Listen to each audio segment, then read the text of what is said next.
If you've ever tried to build a business online, you know the biggest challenge is building an audience and getting traffic.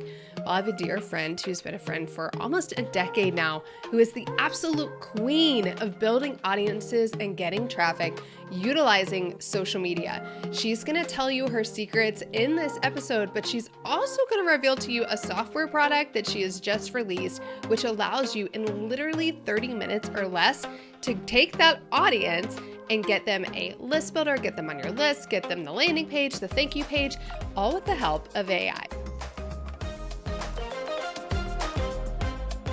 Y'all, I cannot believe it has taken this long for me to get my dear friend Rachel Miller on this podcast, but the timing is perfect because she's just launched a brand new software that is really changing the game of how fast you can get list builders, landing pages, and all of that launched for your business. Now, before we get into that, we're going to talk about her genius. So she is somebody who has built multiple businesses, has sold businesses, and ultimately was building these huge audiences online. Millions and millions and millions of views and audience members collected for various different brands that she had built.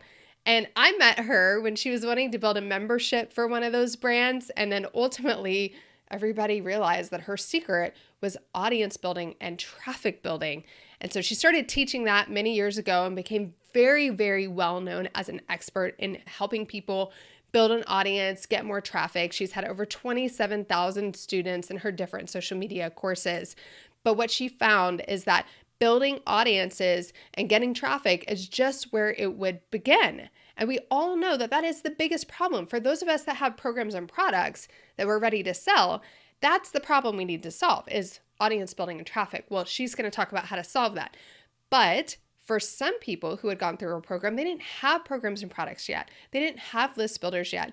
And what she found is when they had to get off of social media and do something with these millions of followers and these millions of audience members that they had acquired through Rachel's system, that they just were like a deer in headlights. They didn't want to deal with all of the tech, all of the hookups, the spider web of tech and connections that we all have to deal with on a regular basis. So that is where she and her team started coding a product over 2.5 years ago, which is so incredible. It's actually patented.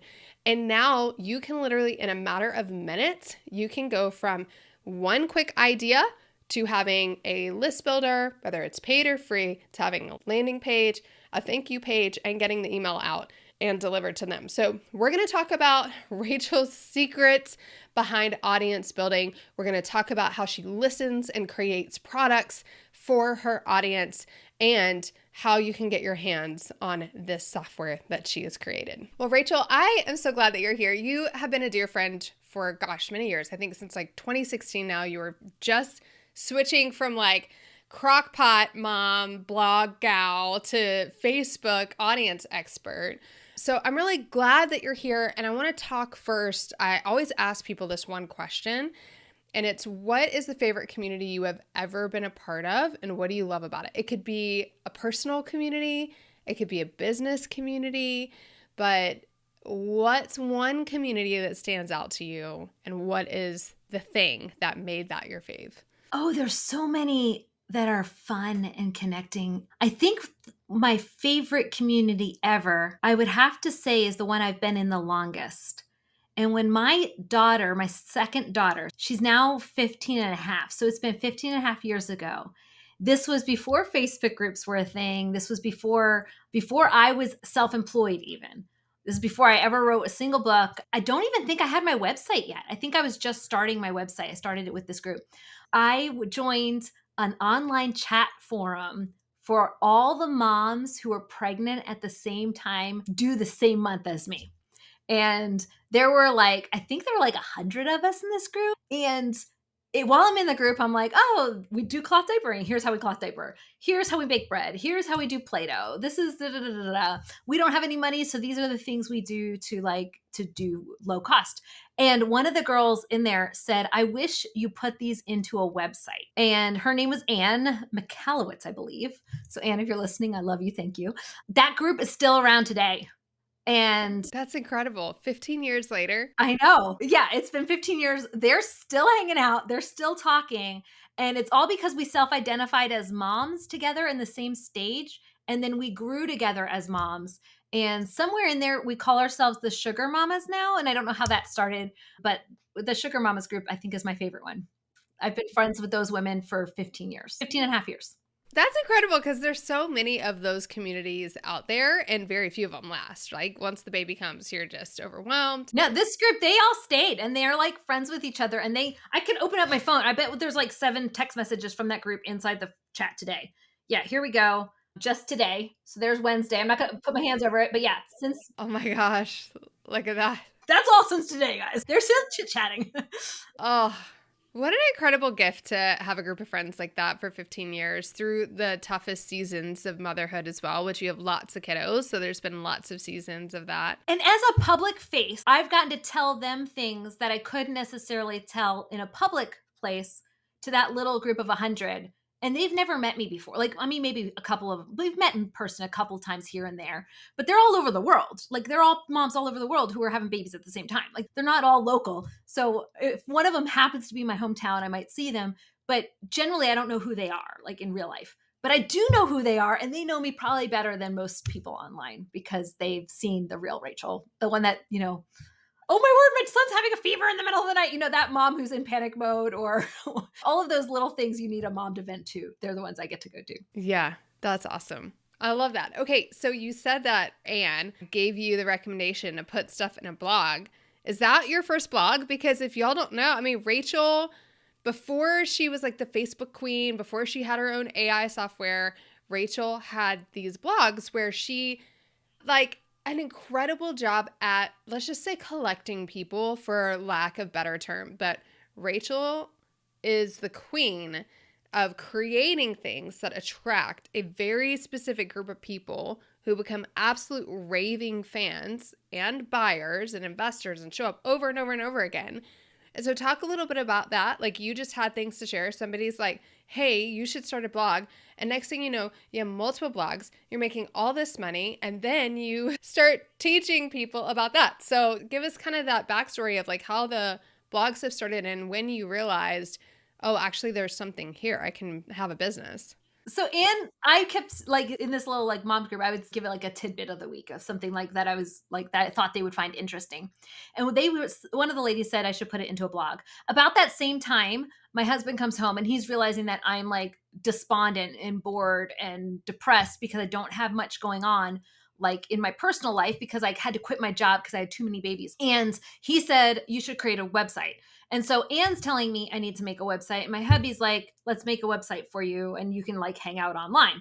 So I think because he saw me hanging out with that women's group online, he's like, if that's where you want to hang out, like, let's like facilitate that more since you don't have a car and you're stuck at home with these babies. So let's make your world online world instead of an in-person world, which is what I used to have when I was a high school teacher. And so he built my website for me. And the first website, we misspelled the name of it.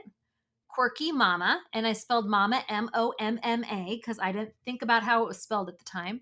And I grew it to getting 10 million page views a month. I sold it to my business partner, who I'm still business partners in another business with, Holly Homer.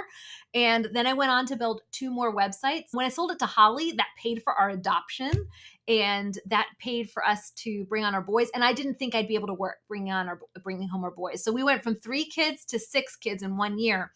And we adopted and so we went from 3 kids to 6 kids in 1 year. And I was like, there's no way I'll be able to work after I bring home the boys. Little did I know, I work for my sanity. I don't work for to fill my time. Does that make sense? And you can do a lot of things to stay sane. So like I could go I'll eat fish sticks and make dinner with just fish sticks if I can work a little bit because work was my sanity. When life was chaos with 6 kids and there's toddlers everywhere and I can't control the temper tantrums, I can't control my work. So I'll just go back to work for 5 minutes.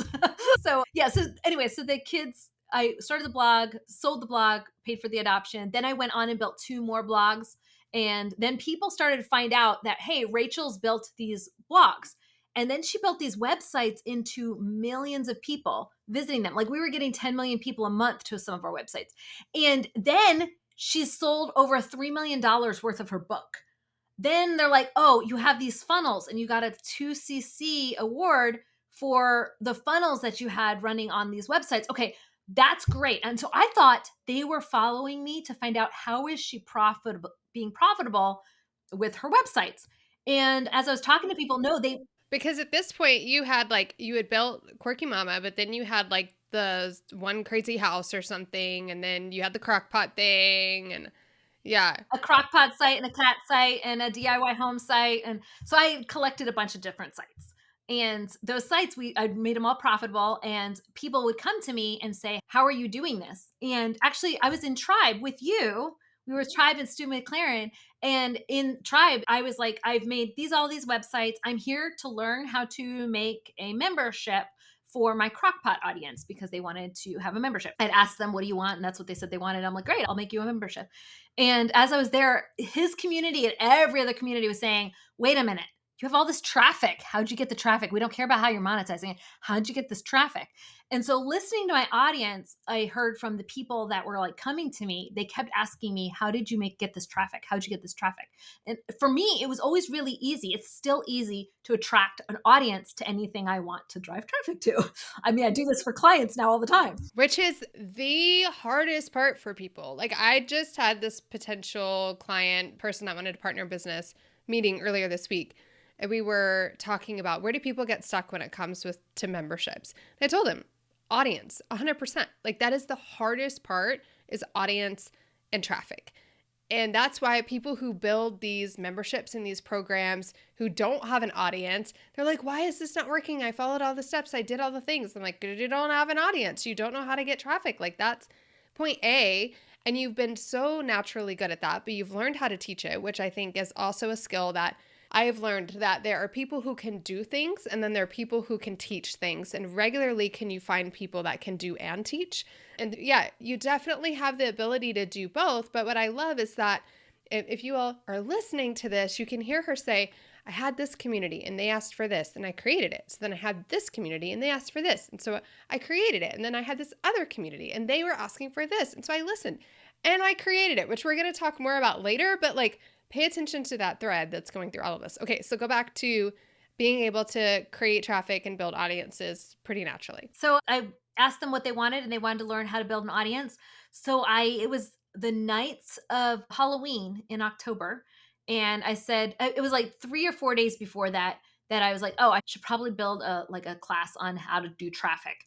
And it was the night before October. And I said, "If anybody wants me to teach about traffic, I'm going to open the class. Here's where you can sign up. I need you to PayPal me the money." And so that's like reserving your spot in the seat.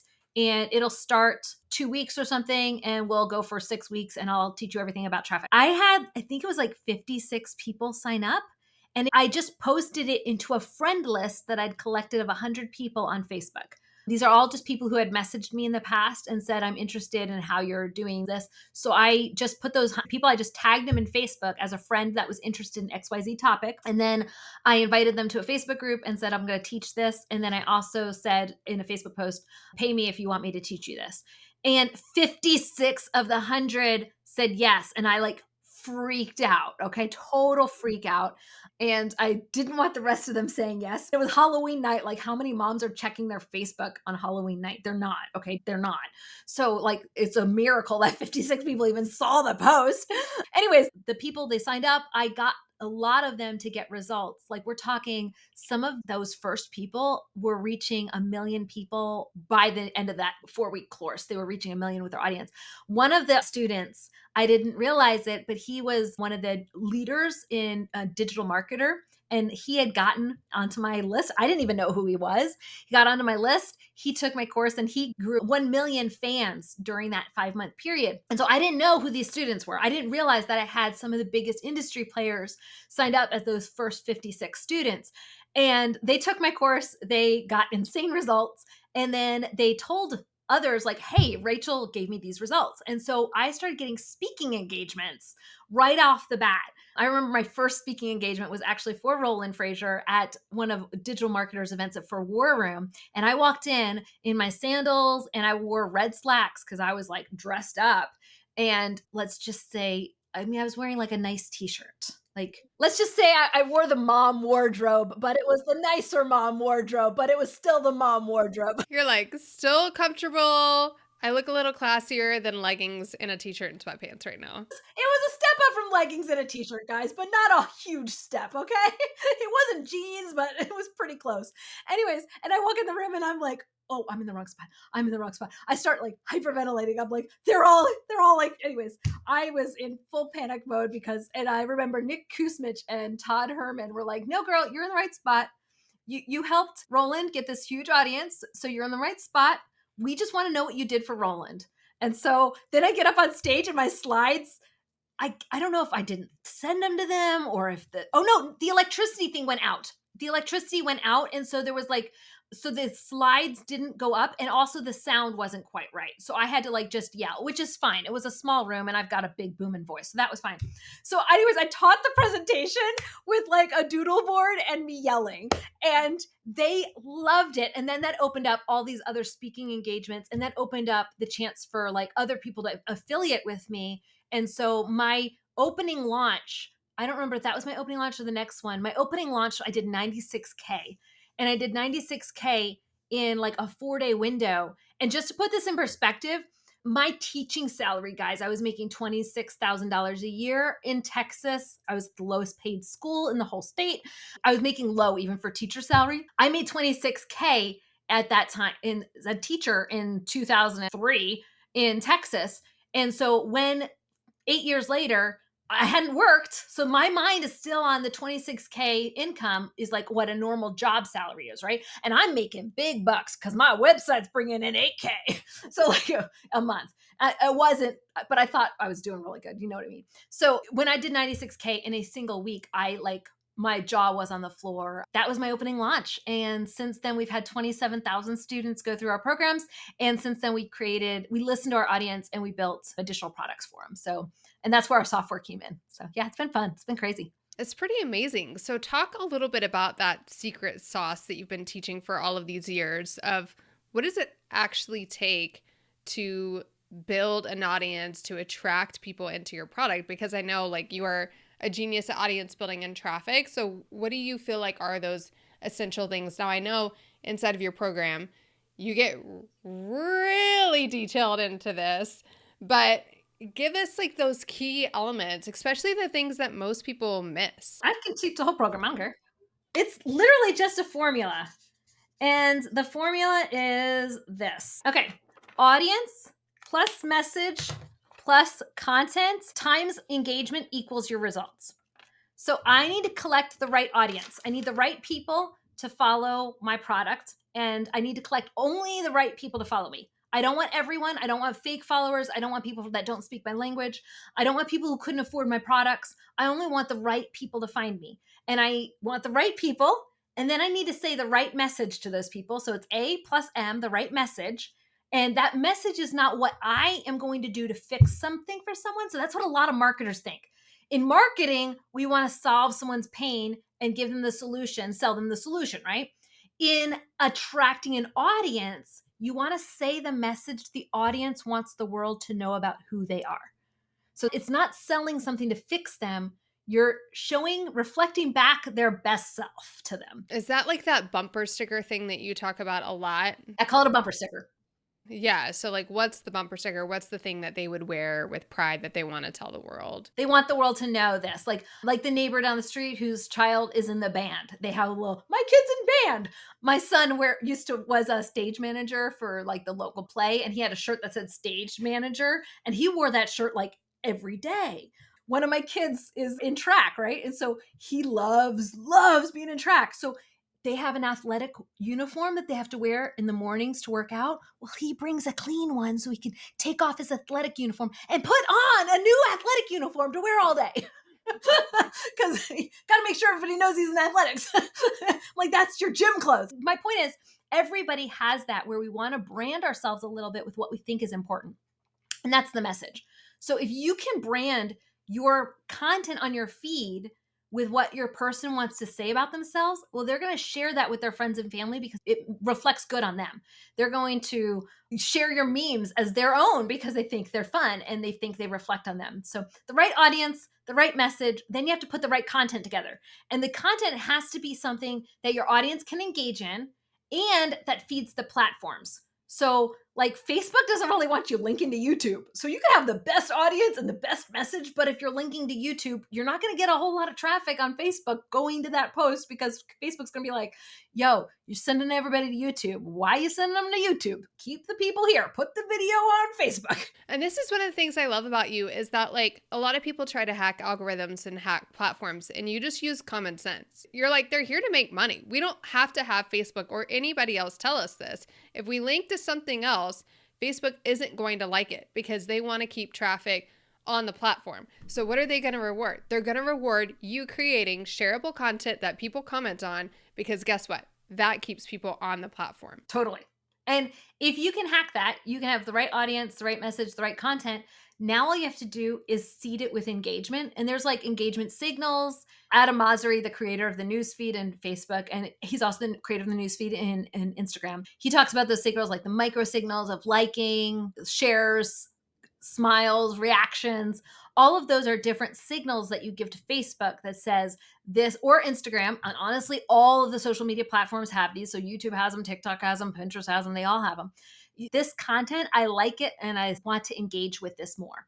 So when you give the feed those signals, then the signals, it gives you more of that content. So as a content creator, we can inspire those actions with the types of content that we're making. So if we're making videos, that's great. It's time on page. It's usually like sometimes shares, videos get shares. Sometimes they get saves if they're like really impactful and knowledgeable, but they don't usually get a lot of comments, not typically. They don't usually get a lot of like, sometimes they might get micro reactions, but usually they don't get micro reactions too, unless they're funny and entertaining. But a video does get time on page. So what do we need to do if we want to have a feed that's giving Facebook all the right signals? Well, we're going to want to follow that up with a meme because a meme gets a lot of likes and lots of hearts and a lot of shares. It doesn't get comments. It doesn't get time on page, but it gets the other types of engagements. And then we're going to follow that up with a conversation starter because the conversation starters get someone to talk to us. So if we mix our types of content to match the types of engagement holes that we have as a business, then we can give all the signals to Facebook, to Instagram to say we're the right business. And I am so sorry if my dogs are going bonkers in the background. I have a teenage son and our dog only barks when my teenage son comes home because he's the one that like wrestles with the dog. So the dog is like instantly on like, The kid's home. He just loses his marbles every time. So he's a high school senior, so he gets to come home for lunch now. Oh, I love it. That's pretty special. Okay, so I love that you're talking about you need to understand all of the different types of engagement for a particular platform and not just cater to one of those, which I think is interesting because so many people are like, well, Reels are where it's at or blah, blah, blah is where it's at. And you're like, actually, you need to kind of utilize all of these to figure out how you can tap into these different types of engagement. And one of my favorite comedians talks about this. He talks about how he knows that the reels or the videos that he does that are going to do the best are the ones that nobody will like or comment on, but they share them in the background because it's tapped into something that all of these people know and believe to be true, but they can't say, they don't want to publicly identify as like thinking that's funny or agreeing with that. But they have their group of people that they will share it with because they know those people think like them. And so he just talks about how he wants to create content that people secretly share with that niche group of people. And that's how his channel really has grown, is because he's not necessarily like, oh, let me get all the comments, let me get all the likes, because he knows. I bet would grow even faster if he did share content, followed up with conversation content, followed up with like content. Yeah, which I think is fascinating. Like for you, it's like, how do you, you're not thinking about each piece of content individually. You're thinking about the waterfall of content. Yes. The waterfall is what you do to build an audience of 1 million followers very quickly. You want to have that waterfall because if you focus on just shares, well, then you're tapped out when he reaches the max of his little circle. And frankly, how many times do you actually, when you have something shared with you, do you actually see it? Like, for example, my father-in-law loves politics and he loves to share some political stuff with us fairly frequently. How often do I actually open it? I have to actually take engagements on it for Facebook to say, oh, that's relevant to her. We're going to make sure she gets that content sent to her. It's not just enough that her father-in-law shares it to her. we know she's not going to open it. We know she's not going to engage. We need her to take action on that content. If you mix that content with memes, if you mix it with conversation starters, now he can pretty much guarantee, I know for a fact that every single person that leaves a comment on my feed, the next 3 to 10 posts they will see.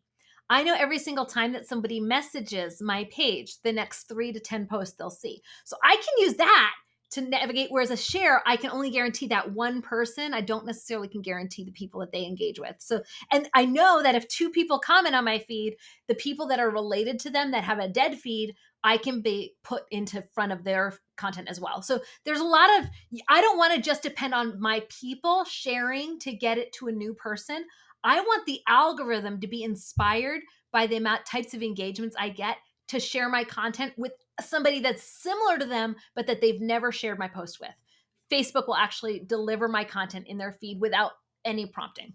And then you leverage the same strategy for groups as well. So to get, people always say like, well, groups are terrible because there's no reach. And I'm like, well, you're not giving anybody a reason to come to hang out in your group. Well, I think of it as controllable as email. Like right now, email deliverability is poor. So you have to make tweaks to your email to make sure you have deliverability.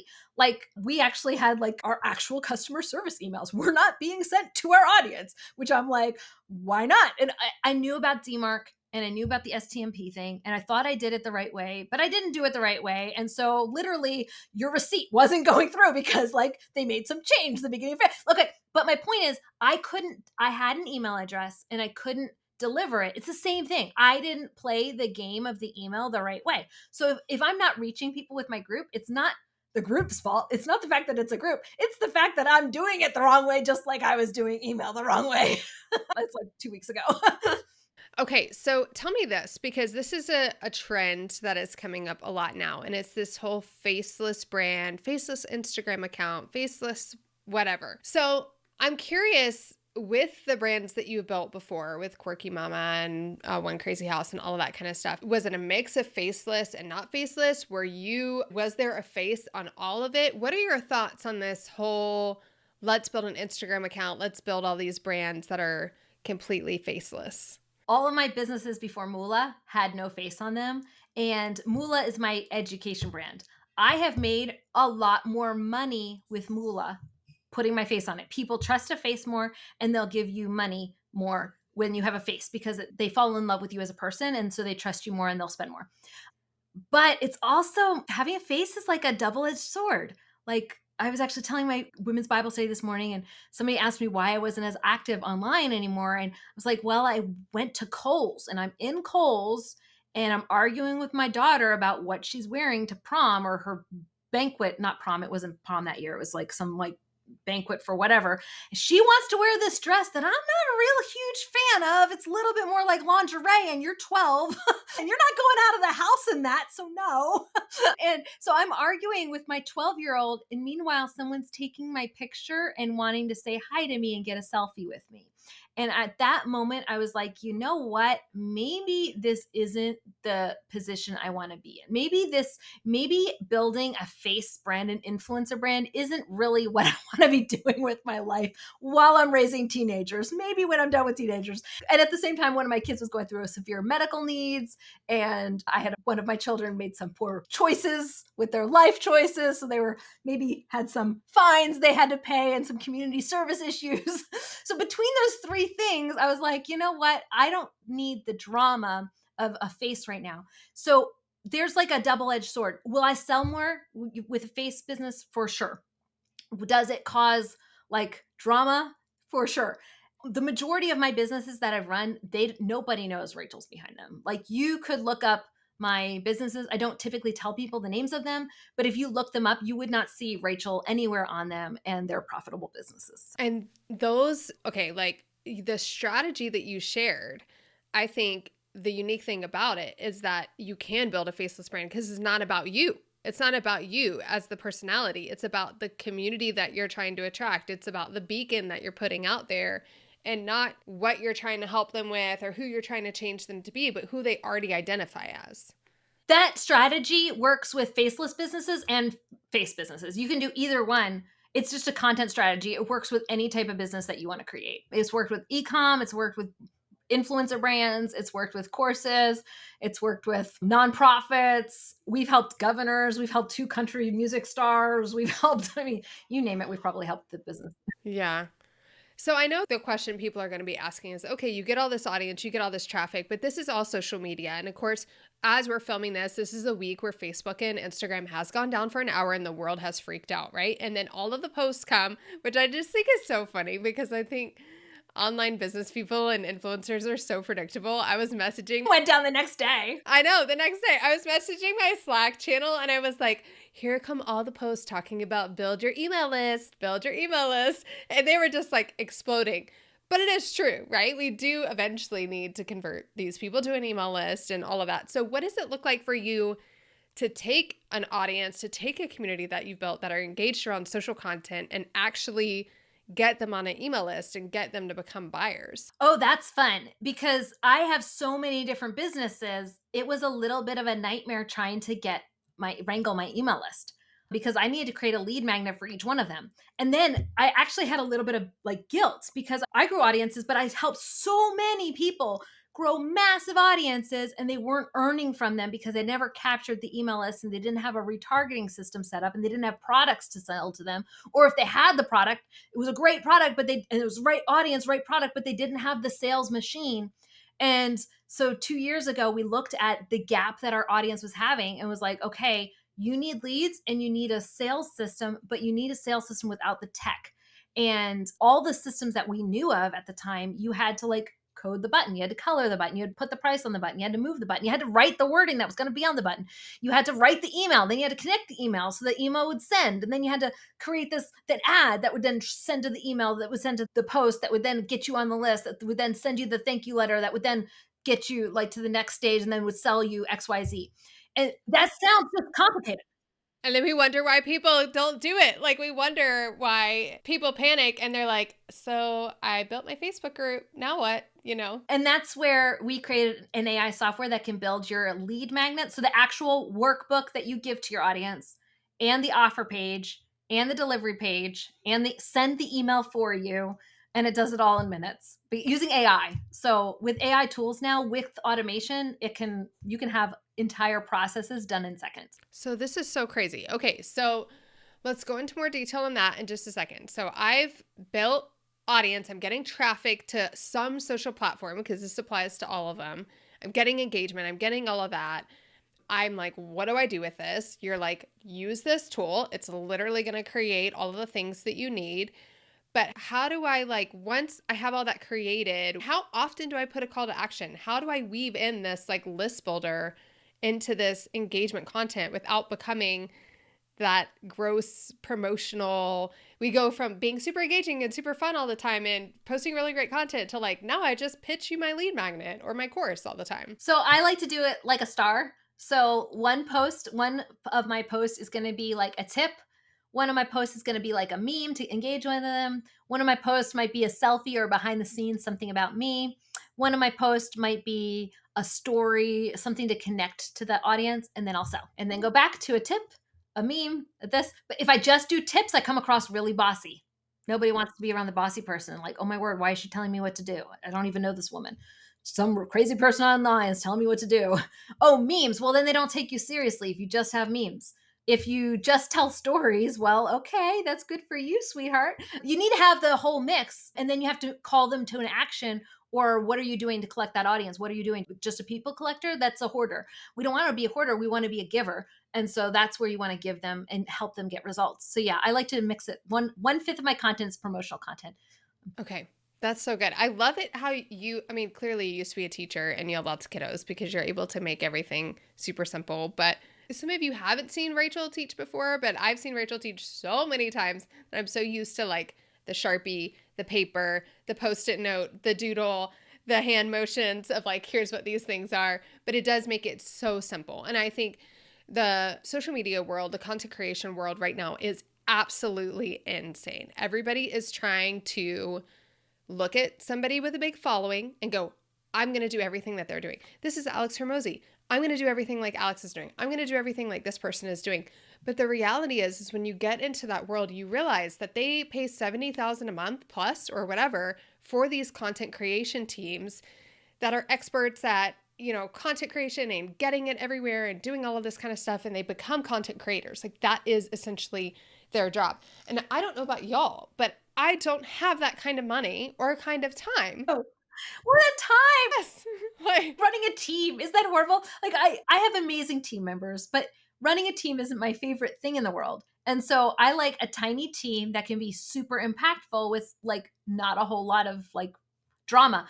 And that's where you have to use tools to make it faster for you. So you can become like Alex Hormozy, but you're just going to have to do it strategically to get there. yeah.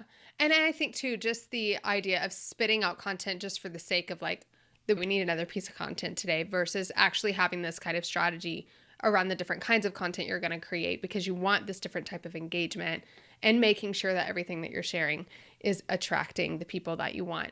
One thing to know too is that it's not an endless amount of content, because if you use the system that I teach, it's an evergreen system. So you create a batch of like 100 top posts.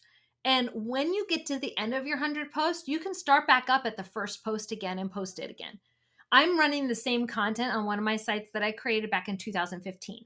We had to refresh it because it started getting stale and we started to go down in views, and we're starting to go back up slightly, but we had to refresh it so we could have that turn. But we went for like 5 years on old content I'd written ages ago. So you just look at your top 100, the top 20% that did really well, you make another post just like that. So I only have to make another 20 posts. And the worst 20 I remove. And they go into like a old vault.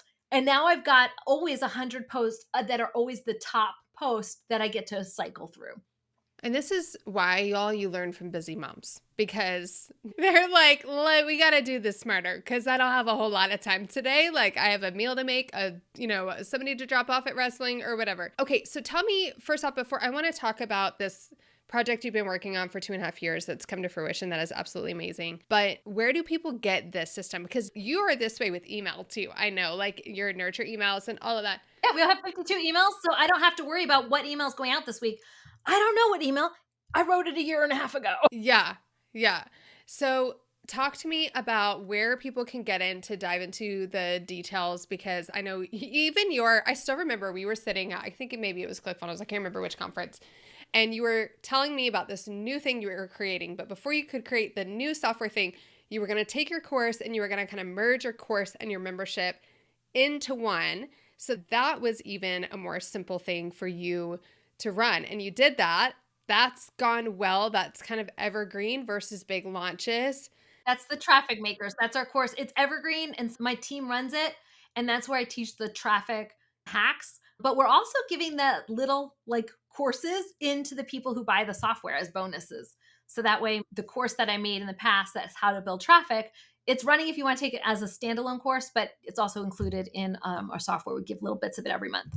Which makes so much sense, because you want people to have success with the software. And y'all, some of you all are in the background of SaaS and all of that, and you kind of understand the value of software. And why would Rachel, if she's had all the success, care about creating software? Well, first off, it was a need. Second off, it was an opportunity. Third, valuation of software is completely different than valuation of a course or membership community. The recurring revenue of software is valued completely differently. So that's why. And I couldn't sell my business with my face on it. I did try to bring on business partners that were going to take it over 2 different times. And both times it's one person like ghosted me and the other one just was like, this is too much work. And I'm like, I know, that's why I brought you on. So obviously it's very hard to sell a face brand if you're trying to get your face off of it. And I told you we had some like things going on. Software I could work on in the middle of the night. I could work on between things. I didn't have to be pretty to work on it. So if I was dealing with a kid with a seizure, like right now I'm on with Shanna, but if one of my kids, if he's having a seizure, I'd have to like stop in the middle of the call and go deal with him. And Shanna's cool. So I could be on a podcast with her, but I'm probably not going to be on any like high pressure podcast until he's under control, like anyways, my point is that I wanted to have a faceless brand and something that I could sell later. So software lets you be faceless, lets me make an impact, and lets me sell it. And I sold my course. I told you, like we had like 27,000 students, and its highest price was I think like $19.97 or something, and its lowest price I think was like $197. So not everybody paid the high ticket price for that course. Like in the courses, I had 27,000 students. I want to make as big of an impact on 27,000 people for $27 a month instead of thousands. Yeah, which is awesome that it is that affordable. And so you kind of hinted at it a little bit. So Pagewheel is the name of the software. Y'all look at the link in the description. You can check it out there. But literally, they input a little bit of information about their business, who they want to serve, kind of some of the things that we've been talking about. They don't have to say anything besides I'm a yoga studio. Like, you just say your niche. It spits it out, because think to yourself, who knows better who buys yoga? You or the search engines? The search engines. So why don't you let the search engine decide who you're going to send it to? So if you do yoga, it's going to say, okay, here's 5 different things yoga tends to be. Which of these 5 do you want? Okay, well, here's 5 different business like titles. Which do you want? Okay, that's it. Great. We'll make it for you. So within 3 questions, you then have your product. And we've actually made it where it's less button clicks than if you were typing in your best friend's phone number. Like, literally, you could do it in as little of button clicks as typing in your best friend's phone number. The only problem is, because it's AI, it's got like a 30-second delay between each button click. But so it could take up to 4 minutes. But like, if you want to make no edits, you could do it in as little as 8 button clicks. Okay, so tell me, once it spits out all the things, like what are all the things that Pagewheel can create for you? And literally, if you were like, I want all of these things created, how long is it going to take me to get all of that? My team can do it. Like I said, we've timed ourselves. We've been able to do it in like 4 minutes and 10 seconds. Most average, we time the average user. The average user takes about 33 minutes from start to finish to create a lead magnet, the sales page, the delivery page, the thank you page, the emails, to hook the tech up of that, to hook up their payment processor, because it's a 1 button click. Remember, it's one of those 8 clicks. And then to get their social media plan. So it'll say, here's the video ideas that you could have. Here's conversation starters you can post into your group. Here's a list of tweetables that you can put on Canva templates. Here's the Canva templates for you. So it literally gives you the package of what you would need to promote online for that product that you just made. And AI makes it. You can edit it to your heart's content, but let's say you're one of those people who wants to get the 80-20 and you just want to see if your audience would buy this topic. Well, you can make it in 4 minutes. Yeah, and it gives you brand colors and all of that kind of stuff. And you can do free product or you can do paid product, right? You can pick your colors. It could be a lead magnet, or you can choose to get paid for it. Yes. Okay, so this is coming at perfect timing, because the interview that's releasing a couple of weeks before this one, which means it's already live for those of you that are listening now, was with Justin and Sarah, who are talking about low ticket offers. And I know the biggest hump of low ticket offers is getting the darn thing created and picking the topic. And so this software takes care of that for you. So if you're like, oh, that low ticket offer thing sounded really awesome when I listened to that 3 weeks ago, but I haven't created it yet, stop what you're doing, go to Pagewheel, get the low ticket offer done, and just start testing some of these ideas. You can put your videos on the thank you page and make it straight into like a mini course. We don't call it a course software because your users won't log in, but they'll get a unique link. So like it can still be semi-private for your audience to be able to instantly get access to. Yeah. Yeah. I'm super fascinated by this because I've been watching behind the scenes. You do all of this and kind of seeing what's going on. But my focus has been elsewhere, because when did you launch this? Kind of last summer, I feel like. Last May, we started selling it. But okay, we sold it from May to October before we had a trademark issue. So we had to pull it down. So we actually just started selling it again last Saturday. Okay. Yeah. So I seem to remember being like, if Rachel's creating it, I need to be in on it.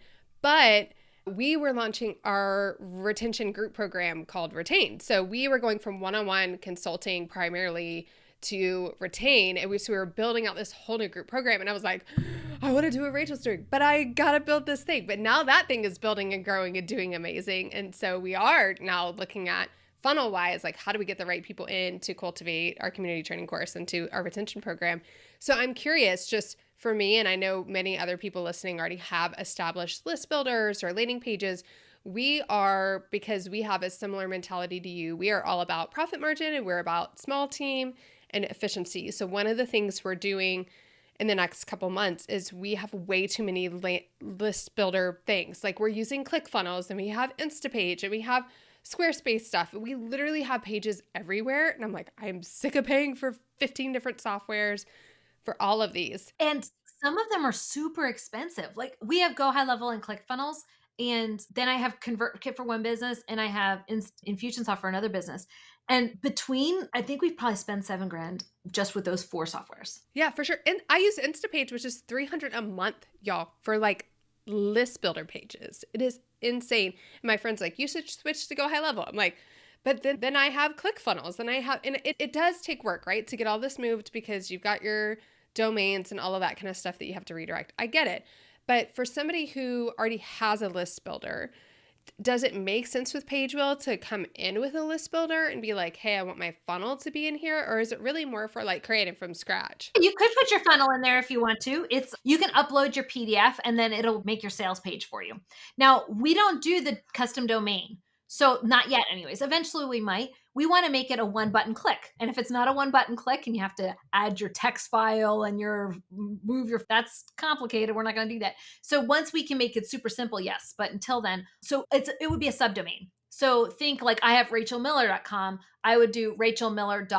And then it would be on my system. So that way you don't have to worry about the DMARC setup with the email that delivers. You don't have to worry about all of does it have an active SSL certificate? We take care of all of that for you, and we do the hosting for you. So it just lets it be scalable. Yeah, super easy. Okay, I love this because I have this brand that I had forever ago that we started too early, like before it was just way too early. And I've thought about bringing it back as a faceless brand just to see what we can do and create with it, just to have some fun. And so part of me is like, maybe I should just like do this kind of pet project, create something new. And I know many of my entrepreneurial friends, you have your list of your things that you're like, I've got this and I do this and this is the system, but I want a play project. I want a pet project. I want to test something in a completely different niche. And this to me is the perfect opportunity because it's super affordable. There's so many people who have something that they've almost launched and they think if I could put it in front of my audience, you can't build a ClickFunnels funnel or a Go High Level funnel in 4 minutes. But let's say you went on a Facebook Live, and during the Facebook Live, they kind of commented back about how they wish you gave them a 7 days rice meal plan. And you get off and you're like, I have an idea. Everybody who comments, yes, I'll send you my 7 days of rice bowls meal plan. You could get off that live and in 5 minutes, 10 minutes, have your rice bowls meal plan ready for your audience, and you can hit publish and give them that link in 5 minutes. There's nowhere else that you can do it that fast. And so I bet there's something every time that you go live or you're doing a class and you're like, oh, here's a workbook I could give to you. And you're like, oh, but I don't have the funnel made for it. I don't have the email hooked up. I don't have any way to get this to you. That's what we created it for, so that you don't have to wait to get it into your audience's hands. Once it's working, then you can say, okay, I can tweak this. I can make the funnel better in ClickFunnels. But for most of our lead magnets, they're like things that we thought of in the moment that we just kind of want to get our audience in on, and they're relevant in that day. That's what this is for. It'll get it out in 5 minutes. Yeah. Which is perfect because we have a lot of people that have Facebook groups or other free communities inside of school or whatever, but they haven't started list building yet. And so this is like, you can start today list building with this, and you can use your lunch break from your corporate job, or you can use your kids' nap time, and you're going to be done and you can start promoting. You can literally create it, do the live and all of that during nap. So I love that. And I also love because you are also really great at doing lives and being like, hey, do you want this? Oh, sure, I'll give you my notes. I'll give you that. I'll give you this. And to know that you can create that super fast is amazing. And I remember talking to Amy Porterfield one time, and she was talking about one of the ways they really grew their list well in the early days was every podcast episode had a list builder that was unique to that podcast episode. So that's a ton, like not possible for entrepreneurs, solopreneurs, for the majority of us, but now possible because of Pagewheel and the software. So I love this. And again, the story that I want you all to hear, obviously go try the software, but the story I want you all to hear is that Rachel has really mastered this idea of audience building. And all of these people are trying to hack the algorithm with like, do I use hashtags? Do I not? It was in this Voxer channel. They're like, are hashtags in or out? Because people are just doing periods after things now, and there's no hashtags. And what about trending audio? And what about all those things? But there's this foundational strategy, very similar to what I talked to y'all about with community. If you don't get this foundational 4 pillars of community right, all of these tactics that you use are not going to work. It's like throwing spaghetti against the wall to see what sticks. And Rachel, what she has taught on this episode, that is the foundational piece of your social content strategy, of your audience building strategy. And when we take this audience and then we help them find each other in the way that Rachel talks about, that's how you start building a community. We always say you don't have to have a Facebook group to have a community. You need those people who can connect with one another. And then you use the software to get them to your list to begin that journey of sales. And so it just simplifies the whole path. And then again, the lesson I want you all to hear is that Rachel was a part of listening to the communities that she was in, whether it was one she was a part of or whether one she created, listening and then creating, listening and creating. And the faster we can do that, the faster we can listen and create and test, then the quicker you win, the quicker you figure out what it is. And we talk about this a lot about don't feel like you have to get it right before you get it out there. You just keep putting more and more out there. So the speed at which you listen and then create based on what they're asking for is the speed at which you will experience success. So this, obviously, there's lots of softwares you can use. This is going to make it a lot faster. But all of these things flow together. This concept of listening, this concept of collecting an audience that are connected around similar themes that build this community, and then using this tool in order to get them into your list and into your sales funnel. That's on, and like you said, if you don't have the community, none of this works. So you need to have those 4 pillars that you teach about building a community, because without the community, if you don't have an audience, or you can have an audience, but if you don't get a community, then that audience isn't going to convert. Now you take that audience, you get them into community, you get them in where they're invested with you. Now they can convert. It's all part of the same pie, and you need to definitely have that community element that you're so good at teaching as well. So thank you so much, Shanna. Yeah, well, this is so good. Okay, so you tell me, what's the website for Pagewheel? I know it's going to be in the description or whatever.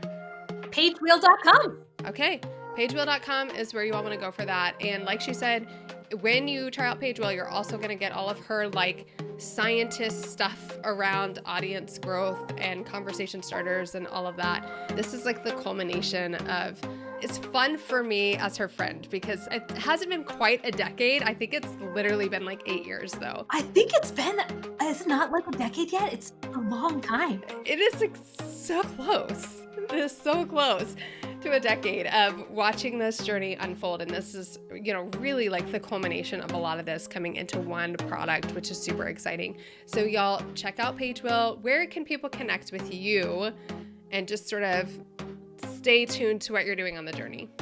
I'm Rachel Miller on Facebook, and I'm Moolah on Facebook as well. But Rachel Miller, come find me, friend me, follow me, and I'll hang out with you guys. I love it. All right. Thanks for being here, Rachel. Shanna, you're the best.